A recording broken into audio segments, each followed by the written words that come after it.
ইমতিয়াজ মাহমুদ লিখেছিলেন, যে তোমাকে সময় দিল সে তোমাকে তার জীবনের একটা অংশ দিল। গাছের চারার মাঝে ঠিক জল না দিলে গাছ যেমন মরে যায়, তেমন করে সময় না দিলে যে কোনো সম্পর্কের রং হারিয়ে যায়। মানুষ টাকা দিয়ে দামি ঘড়ি উপহার দিতে পারে, কিন্তু সময় দেয় না। অথচ মানুষ জানেই না সময়ের যে মূল্যবান উপহার আর কিছুই হতে পারে না। তোমাকে আমি সময় দিচ্ছি মানে আমি তোমাকে বুঝিয়ে দিচ্ছি সবার আগে তুমি আমার কাছে গুরুত্বপূর্ণ। ব্যস্ততা তো থাকেই, তবুও ব্যস্ততার মাঝেও তোমাকে একটা টেক্সট অথবা কল দিয়ে দুপুরে খেয়েছো কিনা জিজ্ঞেস করার মানে হচ্ছে আমি আছি।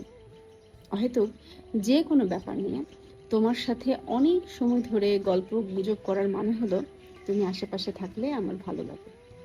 সময়ের চেয়ে সেরা উপহার জীবন আর কিচ্ছু হতে পারে না। যে মানুষটা আমাদের কাছে সেরা তাকে দিতেও হয় সেরা উপহার।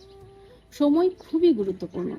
এই সময়ের অভাবে কত সম্পর্ক ভেঙে টুকরো টুকরো হতে দেখেছি তার হিসেব নেই। কত বিশ্বাসের ঘরে তৃতীয় ব্যক্তি সুই হয়ে ঢুকে কুড়োল হয়ে সম্পর্কের বুক ছিঁড়ে খুঁড়ে বেরিয়ে গেছে বলে শেষ করা যাবে না।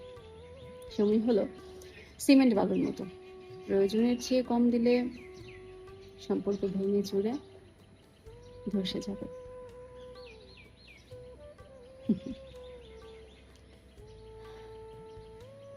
ভালো থাকবে।